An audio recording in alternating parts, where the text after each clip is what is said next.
Hello guys, welcome back to my YouTube channel. तो guys, आज हम बात करने वाले हैं कुछ कॉमनली यूज़ की जाने वाली मेडिसिन्स के बारे में, जिसको हम ओटीसी मेडिसिन्स भी बोलते हैं। ओटीसी मतलब होता है ओवर द काउंटर। तो ऐसी मेडिसिन जिसको हम बिना डॉक्टर के प्रिस्क्रिप्शन के ले सकते हैं और ये हमें मेडिकल स्टोर पे आसानी से मिल सकती है। तो कौन कौन सी सामान कंडीशन हो सकती है या जनरल कंडीशन हो सकती है जिसमें हम अपने आप से दवा ले सकते हैं। तो जैसे अगर हमें बुखार हो गया है या सर दर्द हो रहा है, हमारा पेट दर्द हो रहा है, हमारे पेट में गैस या कॉन्स्टिपेशन मतलब कब्ज की शिकायत हो रही है, वोमिटिंग मतलब उल्टी हो रही है, लूज़ मोशन हो रहा है, दस्त हो रही है, तो या बदन दर्द हो रहा है या हमें खांसी या जुकाम हो गया, तो उस केस में हम कौन सी दवा यूज़ करेंगे या उनमें हम कौन सी दवा हमको लेनी चाहिए, वो सारा सब कुछ हम जानेंगे इस वीडियो में। तो वीडियो को शुरू से लेकर लास्ट तक देखिएगा। और अगर वीडियो में कोई भी परेशानी हो तो आप हमें इंस्टाग्राम हैंडल पे हमारे अपना क्वेश्चन या डाउट सॉल्व कर लीजिएगा, ठीक है। तो सबसे पहले हम देखते हैं बुखार की दवा। तो अगर किसी पर्सन को बुखार हो गया है तो उस केस में वो कौन सी दवा ले सकता है। तो अगर किसी पर्सन को बुखार हो गया है तो उस केस में वो पैरासीटामोल ले सकता है 500 mg। तो ये है एडल्ट की डोज़ है, तो उसमें आप इसको खाने के बाद ले सकते हैं। अगर आपका बुखार ज़्यादा है तो आप इसको 3 टाइम लीजिए, अगर बुखार कम है तो आप इसको 2 टाइम लीजिए, ठीक है। इसके अलावा अगर बच्चों में बुखार है तो उसके केस में आप टाइलेनॉन सिरप आती है, उसका यूज़ करें, ठीक है। नेक्स्ट हम देखते हैं अगर हमारे बदन में दर्द हो रहा है या बॉडी में पेन हो रहा है तो उस केस में आप कौन सी वहाँ पे दवा यूज़ करेंगे। तो बदन दर्द में आप पैरासीटामोल के साथ एनसिड्स का प्रयोग कर सकते हैं। तो एनसिड्स का होता है, ये non steroidal anti inflammatory drugs होती हैं, जैसे हमारा डाइक्लोफेनाक हो गया, एसिलोफेनाक हो गया, नीमोस्लाइड हो गया और आइबुप्रोफेन हो गया। तो आप पैरासीटामोल के साथ आइबुप्रोफेन, डाइक्लोफेनाक या एसिलोफेनाक कोई भी आप एनसिड का यूज़ कर सकते हैं। तो इसमें आपको सबसे जो सेफेस्ट मेडिसिन है जो कि हमारा गैस्ट्रिक इरिटेशन सबसे कम कॉज करेगा, तो वो होता है जीरोडॉल। तो इसमें जीरोडॉल में आपको पैरासीटामोल के साथ एसिलोफेनाक का कॉम्बिनेशन देखने को मिलेगा। तो आप ये यूज़ करिए अगर आपके बॉडी में पेन हो रहा है। तो इसको आप खाने के बाद या खाने से पहले भी ले सकते हैं। दूसरा हम देखते हैं अगर किसी पर्सन को गैस या एसिडिटी मतलब जलन या तेजाब बनने की शिकायत है तो उस केस में आप रेनिटिडीन का यूज़ करिए, जो कि मार्केट में रेनिटेक या जेनेटेक के नाम से आती है। इसके अलावा आप पीपीआई मतलब प्रोटॉन पिंप इनहिबिटर का यूज़ कर सकते हैं, जैसे हमारा आता है पेंट्राप्रोजोल, ओमेप्रोजोल या रेबिप्रोजोल। तो जो हमारा पेंटाप्रोजोल आता है वो मार्केट में आपको पेंटॉप 40 के नाम से मिल जाएगा। तो आप चाहे रेनिटिडीन यूज़ करिए चाहे पेंटाप्रोजोल यूज़ करिए, आपको यूज़ कोई एक करना है इसमें। तो आप इसको यूज़ कर सकते हैं सुबह खाली पेट आधा या 1 घंटा खाने से पहले। इसके अलावा किसी पर्सन्स को क्या होता है कि गैस के साथ उसको जलन की भी शिकायत रहती है, मतलब उसका छाती में या पेट में जलन होती है, तो उस केस में आप डाइजीन सिरप का यूज़ करिए। ये एक एंटी एसिड होती है जो कि हमारे एसिड फॉर्मेशन को रोकती है। तो इसको आप खाने के बाद यूज़ कर सकते हैं। आपको ध्यान में ये रखना है कि जो रेनिटिडीन या पेंटाप्रोजोल ले रहे हैं उसके 1 घंटे के बाद आपको डाइजीन सिरप लेना है। तो आपको ध्यान में रखना है कि दोनों दवाओं के बीच 1 घंटे का गैप होना चाहिए। नेक्स्ट हम देखते हैं अगर किसी व्यक्ति का जी मचला रहा है या उल्टी हो रही है, वॉमिटिंग हो रही है, तो उस केस में आप कौन सी दवा देंगे। तो उस केस में आप ऑन्डेस्टेरॉन या डोमपेरिडोन दे सकते हैं। तो इसमें से कोई भी एक दवा दे सकते हैं। आप इसको खाने के पहले या खाने के बाद ले सकते हैं। तो अगर आपको ज़्यादा उल्टी हो रही है या जी मिचला रहा है तो वहाँ पे आप 2 डोजेज़ या 3 डोजेज़ ले सकते हैं। वो सीवियरिटी पे डिपेंड करता है कि कितनी ज़्यादा वॉमिटिंग हो रही है, और जो बहुत ही ज़्यादा वॉमिटिंग हो रही है तो आप अपने डॉक्टर से मिल लें।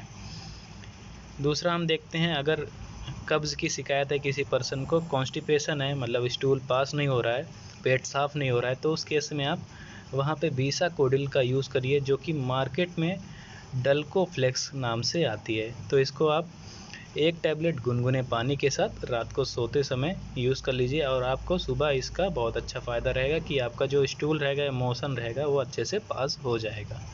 इसके अलावा आप साइलियम हस्क का यूज़ कर सकते हैं, जिसको हम सतीसबगोल कहते हैं। उसका भी आप यूज़ कर सकते हैं कब्ज के केस में।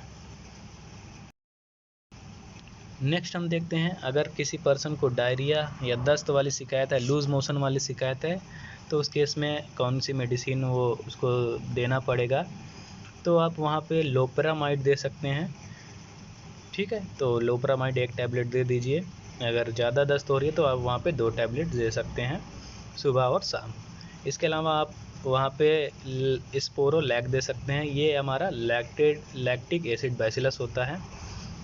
इसके अलावा अगर किसी पर्सन को 6-10 से ज़्यादा हो गया है तो आप वहाँ पे ORS दे सकते हैं, जो कि हमारे इलेक्ट्रोलाइट बैलेंस करेगा बॉडी में। ठीक, अगर ज़्यादा ही दस्त हो रहा है तो आप अपने डॉक्टर से मिलें। ठीक है। नेक्स्ट हम देखते हैं, अगर किसी पर्सन को जुखाम है, रनिंग नोज़ है, नाक बह रही है, या एलर्जिक कंडीशन जैसे कीड़ा काट लिया कोई, या हमारे स्किन पे रेडनेस, लाल धब्बे हो गए हैं, या छोटे बड़े फफोले हो गए हैं, या हमारे स्किन पे खुजली हो रही है, मतलब हमें स्किन पर खुजली चल रही है, तो उस केस में आप एंटी एलर्जिक ड्रग का यूज़ कर सकते हैं। जैसे हमारा आता है सेट्राजिन 10 mg। इसके अलावा आता है हमारा फेनिरामाइन मैलिएट, जो कि एविल के नाम से मार्केट में बहुत ही ज़्यादा फेमस है।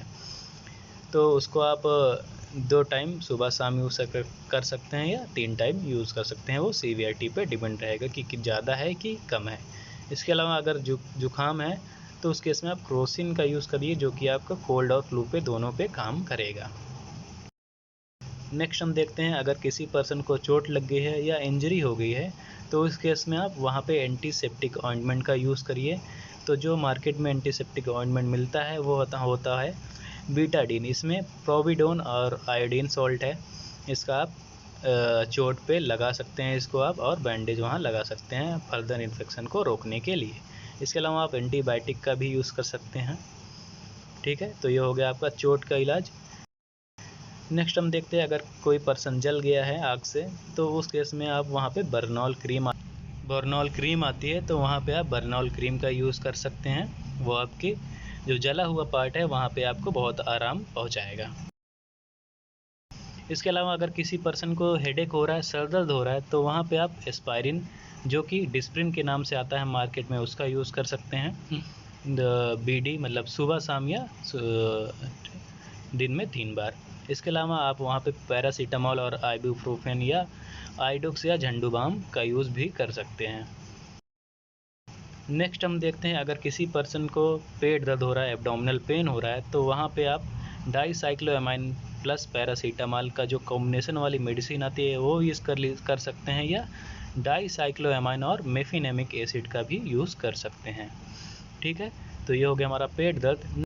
नेक्स्ट हम देखते हैं, अगर किसी पर्सन को खांसी या कफ वाली शिकायत हो रही है तो वहाँ पे आप कौन सा मेडिसिन यूज़ करेंगे। तो अगर किसी पर्सन को ड्राई कफ हो रही है, मतलब सूखी खांसी आ रही है, तो आप वहाँ पे सिरप स्कोरिल डी का यूज़ कर सकते हैं। और अगर किसी पर्सन को बलगम वाली खांसी है जिसको हम वेट कफ बोलते हैं, तो उस केस में आप सिरप ग्रीनलिक्टस BM का भी यूज़ कर सकते हैं। ये आपको खांसी में बहुत ज़्यादा आराम पहुँचाएगी।